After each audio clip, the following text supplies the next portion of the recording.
The creepiest encounter that I've ever had at a cemetery, I went to my buddy's house one night and he wasn't home, but his sisters were there and their friends.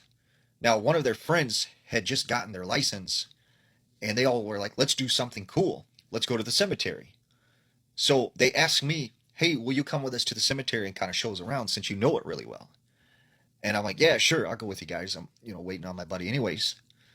So we go out to the cemetery. We pull to this back gate.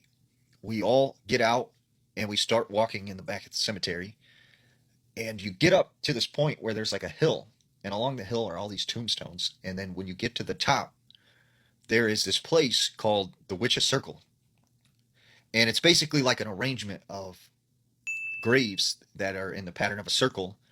And there's like this circle sort of monument around all the graves. And a lot of people think that there are witches buried there. There's all kinds of legends. But anyways, we get to the top of the hill and we get to this place called the Witch's Circle. And we're walking around when we see something out of the corner of our eye run across from one tombstone to a tree, and then from the tree to another tombstone. And that's when I tell everyone, I'm like, look, you guys should get back to the car and go lock the door. So everyone with me, they take off running, they get back in the car, they lock the door. And I'm thinking at this time, like, this is just some weirdo out in the cemetery, like, trying to mess with us. So I start walking towards whatever this is, and this thing just starts darting, and from tree to tombstone to another tree. And that's when I realize, like, this is not a person.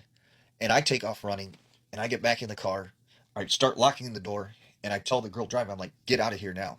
And she starts driving, and as she's going out the back gate of the cemetery, her driver's side door flies open, and I see her just go out of the car, and something is pulling her, ripping her, I should say, out of the car, and she's hanging down to the ground almost. I grab onto her, I'm trying to pull her back into the car, and whatever this is, it's got a hold of her.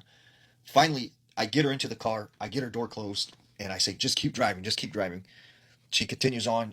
Everybody in the car is like crying and panicking, and you know, we finally get back home, and we're all freaked out.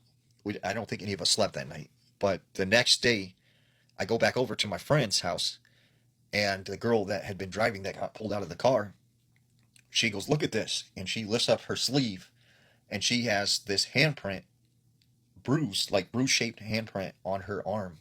Like something had grabbed her really, really hard.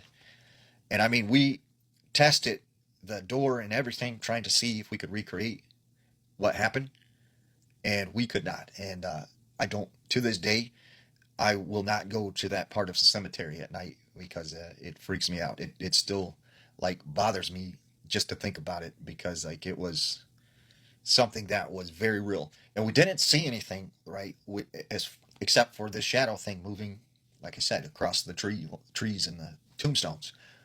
And I never seen anything actually pulling her out of the vehicle, but you could tell 100% that something was trying to pull her out of the vehicle.